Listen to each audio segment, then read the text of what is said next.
बिस्मिल्लाहिर्रहमानिर्रहीम। अस्सलाम वालेकुम। कैंडल एकेडमी पाकिस्तान में नए लेक्चर के साथ खुशामदीद students. Dawn of modern physics chapter number 18 में आज हमारा लेक्चर नंबर 24 होगा और आज के लेक्चर में हम एक्सरसाइज के न्यूमेरिकल प्रॉब्लम नंबर 1 से लेकर 3 तक सॉल्व करेंगे। तो चलते हैं प्रॉब्लम नंबर 18.1 सॉल्व करते हैं। Problem number 18.1, the length of spaceship is measured to be exactly 1/3 of its proper length. What is the speed of spaceship relative to the observer? Students, problem number 18.1 की statement आपने सुन ली। यहाँ पूछा हुआ है the length of the spaceship is measured to be exactly 1/3 of its proper length. What is the speed of the spaceship relative to the observer? देखें जी, आपको दी हुई है स्पेसशिप की लेंथ गिवन है। जब वो मूव कर रहा है उस वक्त उसकी लेंथ ऑब्जर्वर के एतबार से कितनी है। अगर हम इसको यूं समझें कि ये एक कोई स्पेसशिप है, मूव कर रहा है विथ सर्टन स्पीड और ये ऑब्जर्वर उसे देख रहा है, ठीक है जी। इस ऑब्जर्वर के एतबार से अभी इसकी लेंथ कॉन्ट्रैक्ट हो जाएगी क्योंकि ये मूव कर रहा है इन दिस डायरेक्शन, ये मूव कर रहा है तो ये इसकी लेंथ कम हो जाएगी। अगर फ़र्ज़ करें इसकी ओरिजिनल लेंथ L नॉट हो तो अब जो इसको दिख रही है वो क्या दिख रही है, L दिख रही है और L किसके इक्वल है, L नॉट के 1/3 है, यानी तीसरा हिस्सा उसको दिख रही है, कम दिख रही है। तो अगर ऐसा हो कि कोई ऑब्जेक्ट इतनी स्पीड के साथ मूव कर रहा हो कि उसकी ओरिजिनल लेंथ से उसका 1/3 आपको नज़र आए तो उस वक्त उसकी स्पीड क्या होगी, ये क्वेश्चन यहाँ पूछा हुआ है। तो इसमें हम देखते हैं कि ओरिजिनल स्पीड क्या है, ओरिजिनल लेंथ क्या है। Original length is equal to L nought, ये रेस्ट लेंथ है, यानी ऑब्जेक्ट जब रेस्ट पे होगा इसके एतबार से, ऑब्जर्वर के एतबार से, तो उसकी लेंथ L नॉट होगी। और रिलेटिव लेंथ जब वो मूव कर रहा है, या मूविंग लेंथ आप कह सकते हैं, मूविंग लेंथ, तो मूविंग लेंथ L है, ठीक है जी। और L किसके इक्वल है, L नॉट अपॉन 3 के बराबर है, L नॉट अपॉन 3 के बराबर है। ये क्वेश्चन में गिवन है। अब हमने फाइंड क्या करना है कि उसकी वेलोसिटी कितनी है। सिंपल, आप इसको समझ लें कि कोई भी ऑब्जेक्ट अगर इतनी स्पीड के साथ मूव करे कि उसकी ओरिजिनल लेंथ का आपको 1/3 नज़र आए, यानी ओरिजिनल लेंथ डिवाइडेड बाई 3 आपको इतना नज़र आए, 1/3 उसको कम हो के आपको नज़र आए, तो उस वक्त उसकी स्पीड क्या होगी, ये अभी हम सॉल्व करने जा रहे हैं। तो इसके लिए फार्मूला हम अप्लाई करेंगे। स्पेशल थ्योरी ऑफ रिलेटिविटी का रिजल्ट है लेंथ कॉन्ट्रैक्शन का, L is equal to L nought 1 - v² upon c²। बहुत आसान सा क्वेश्चन है, जल्दी से इसको सॉल्व करते हैं। हमारे पास L कितना है, L है L nought upon 3, L is equal to L nought upon 3 question में गिवन है। तो इसको हम यहाँ पे पुट कर देते हैं, L nought 1 - v² upon c²। तो ये L नॉट कैंसिल हो जाएगा, तो आपके पास ये रिलेशन कुछ यूँ बचेगा, v² अपॉन c² का स्क्वायर रूट किसके इक्वल होगा, 1/3 के। अब दोनों तरफ स्क्वायर रूट लें, आपने वेलोसिटी निकालनी है, v को सॉल्व करना है। तो दोनों तरफ अगर स्क्वायर लेंगे तो स्क्वायर लेने से क्या होगा, 1 - v² अपॉन c² इक्वल हो जाएगा 1/9 के। तो थोड़ा सा इसको अरेंज करना है, 1 को इधर ही रहने दें, इसको यहाँ पे ले आएँ, 1/9 को इधर ले आएँ तो 1 - 1/9 हो जाएगा और v² अपॉन c² प्लस हो जाएगा, इधर चला जाएगा, ऐसे सॉल्व होगा ये, ठीक है जी। अब हम इसको फिर इस साइड पे लिखते हैं, v² upon c² is equal to 1 - 1/9, तो इसका आंसर आता है 0.889। 1 - 1/9 किसके इक्वल होता है, ये हो जाएगा v² upon c² is equal to 0.88। आगे आप राउंड ऑफ करेंगे तो 9 आ जाएगा, वरना ये 8 चलता रहेगा, ठीक है जी।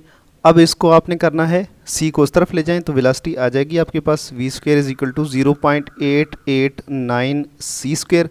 और आपने वेलोसिटी फाइंड करनी है तो दोनों तरफ स्क्वायर रूट लेंगे, 0.889 c² होल स्क्वायर रूट।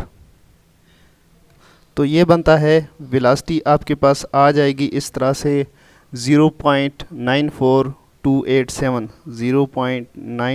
4287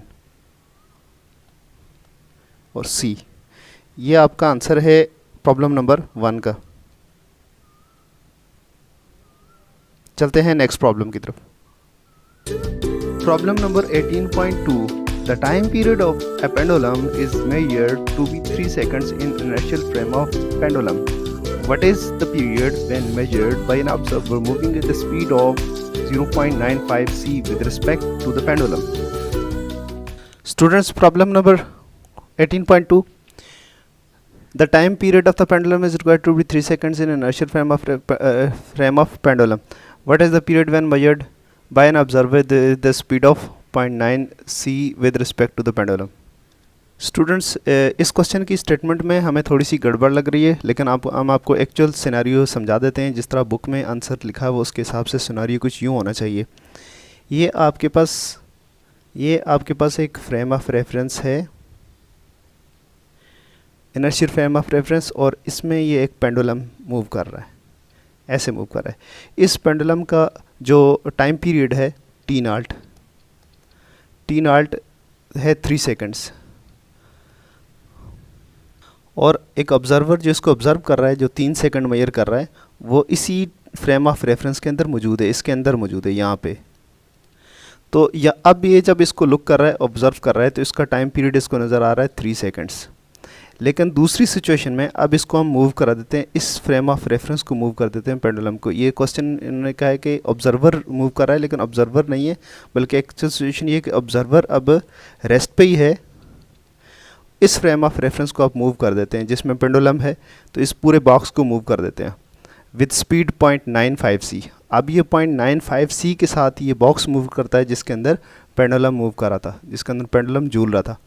तो अब इस ऑब्जर्वर के एतबार से कितना टाइम होगा? देखें, अगर ये बॉक्स मूव करता है तो इसके अंदर जो पेंडुलम है उसकी जो मोशन है इस ऑब्जर्वर को जो आउटसाइड है इसको स्लो नज़र आएगी, यानी इसका टाइम पीरियड अभी इसको ज़्यादा नज़र आएगा। तो ये लॉजिकली बात दुरुस्त है। आंसर इसका है 9 सेकेंड्स, 9.61 सेकेंड्स जो बुक में गिवन है।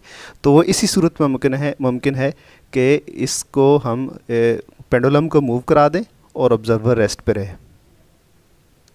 तो नोट करते हैं जी, डेटा प्रॉपर टाइम क्या है? प्रॉपर टाइम जब ऑब्जर्वर और पेंडुलम एक ही फ्रेम ऑफ रेफरेंस में मौजूद हैं। प्रॉपर टाइम जो है वो टी नॉट, वो है 3 सेकेंड्स। वेलोसिटी ऑब्जेक्ट की जो है, यानी अब पेंडुलम का मूव कर देते हैं, ये झूलता ही रहता है लेकिन इसको हम मूव कर देते हैं कितनी स्पीड के साथ? 0.95 c के साथ, 95 c के साथ। अब हमने फाइंड करना है टी। ऑब्जर्वर अब बाहर है और पेंडुलम जो है जिसके अंदर झूल रहा था वो उस बॉक्स हमने मूव करा दिया, कि स्पेसशिप पे सवार कर दिया। तो उस स्पेसशिप की वेलोसिटी है 0.95 c। तो अब इस ऑब्जर्वर के एतबार से इसका जो टाइम पीरियड होगा वो क्या होगा? वो कुछ इस तरह से सॉल्व होगा, T nought upon 1 minus V square upon C square का स्क्वेयर रूट। इसके अंदर आप पुट करेंगे तो आपको एग्जैक्ट आंसर मिल जाएगा।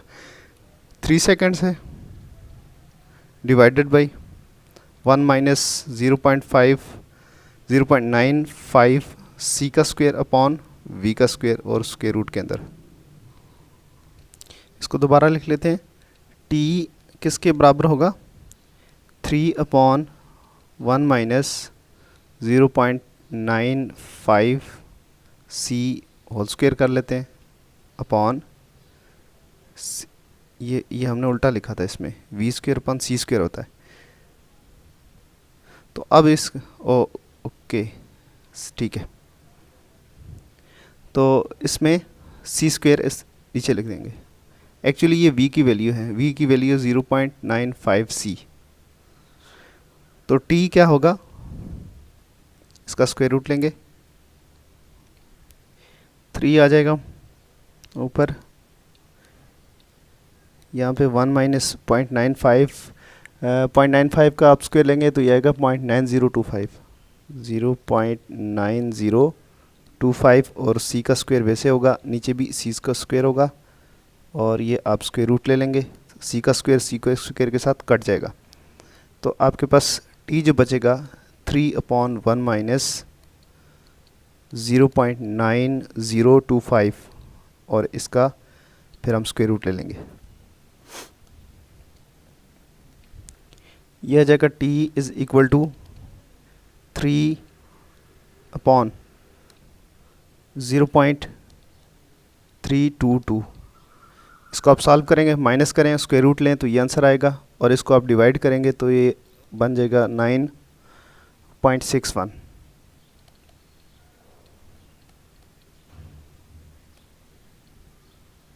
तो आंसर क्या हुआ 9.61 सेकेंड्स।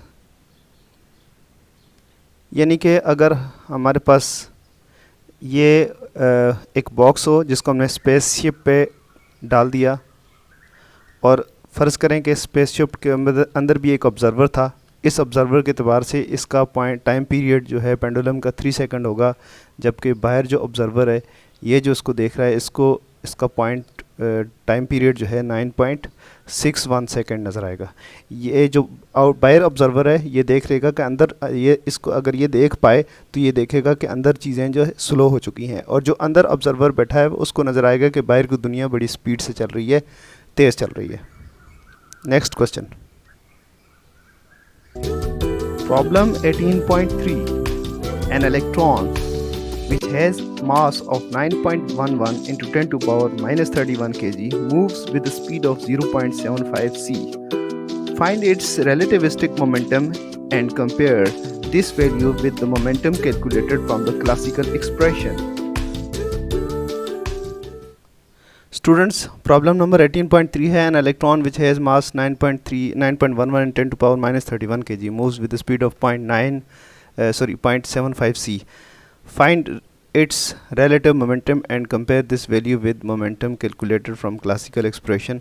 देखें जी, कैलकुलेशन हम कर सकते हैं मोमेंटम की अगर हमें वेलोसिटी और मास का पता हो, लेकिन एक ऑब्जेक्ट अगर मूव कर रहा है with velocity comparable to velocity of light तो उसका मास जो है रेस्ट मास के बराबर नहीं होता, उसका मास बढ़ जाता है। तो इसलिए रिलेटिव मोमेंटम जो है मूविंग ऑब्जेक्ट का भी ज़्यादा होगा।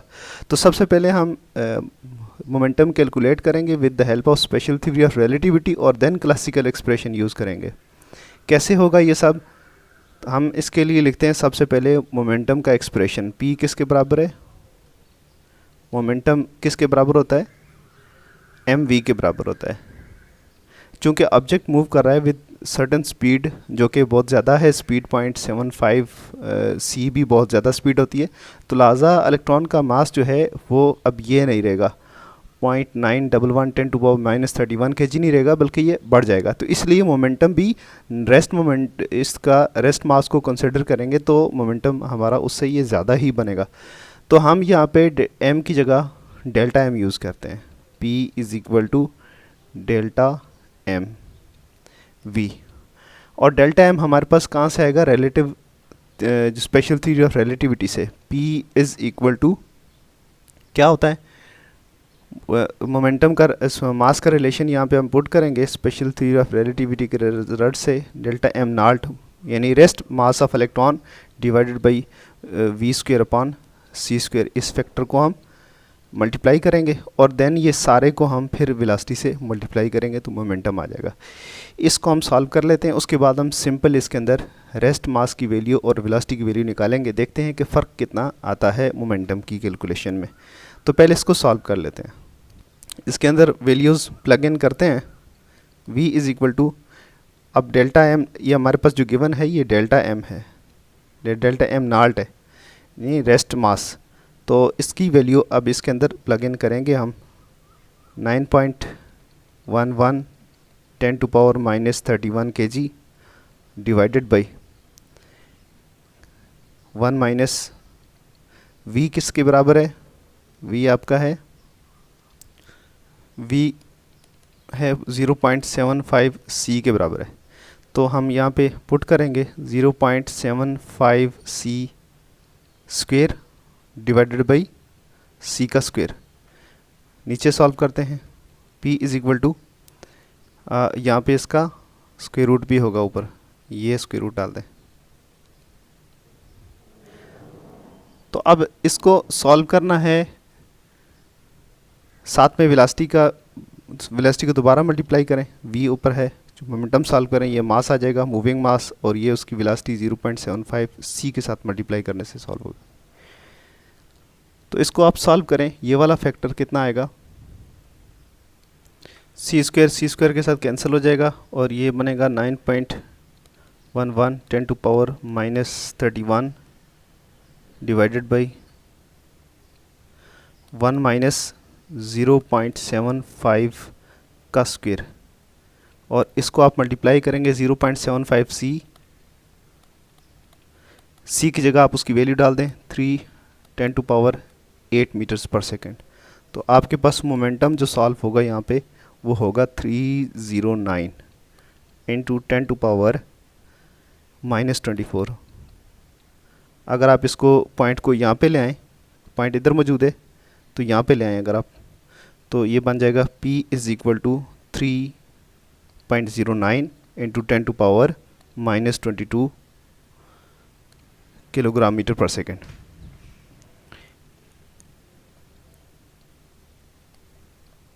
ये हो जाएगा। अब एक तो इसको हम बॉक्स करते हैं क्योंकि ये पूछा हुआ है हमसे कि इसका क्या होगा मोमेंटम।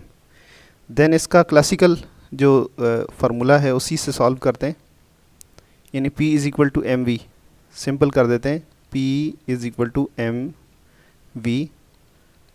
तो m यहाँ पे कितना है 9.11 10⁻⁻31 मल्टीप्लाइड बाई 0.75 3 इंटू 10⁸ मीटर्स पर सेकेंड। तो ये आ जाएगा क्लासिकल तरीके से, और आप इसको सॉल्व करेंगे तो इसका आंसर आएगा 204.975 इंटू 10⁻⁻24 किलोग्राम मीटर पर सेकेंड।